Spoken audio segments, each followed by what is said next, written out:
Қайырлы күн баршаңызға. Бүгін осындай сникерс пирогын дайындайтын боламыз. Дайындап көріңіздер, өте дәмді болып шығады. Алдымен кесемізге қантты салып, маймен бірге біріккенше араластырамыз. Қантты ұнтақ қосу керек, міндетті түрде. Менде мұнда қантты ұнтақ болмағаннан кейін қанттың өзін қостым.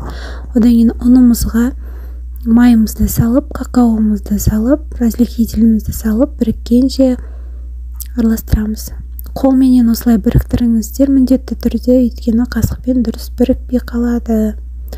Одан кейін бір тал жұмыртқамызды қосып, қамыр илейміз. Қамырымызды илеп, осындай мына жұмсақ болады қамыр.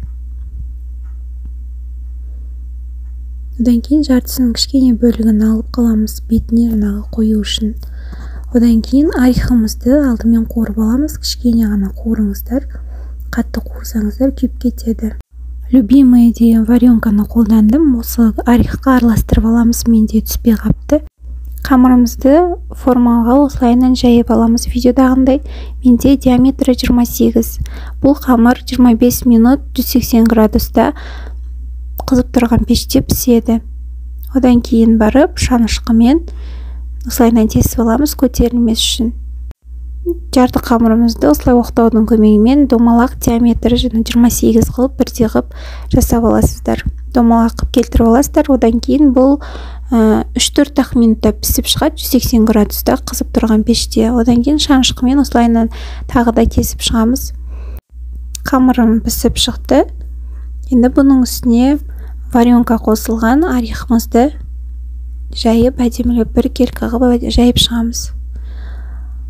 Қазақстанский шоколадын барлығын саласыздар, барлығын бөліп, кішкене жаңағы май құйып, микроволновкада ерітеміз. Мына жаңағы жартысын алып қалған тестамыз бар ғой, соны бір келкі қылғанда осылайынан үстіне қоямыз. Піскеннен кейін үстіне қойып, барлығын пісіріп аласыздар ғой, содан кейін барып бірақ орехты саламыз. Одан кейін мына шоколадқа ұнтақталған орехымызды қосып,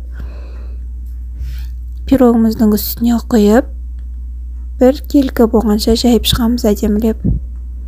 Міне пирогымыз дайын болды, өте дәмді шығады, нағыз сникерс сияқты болып шығады. Ас болсын.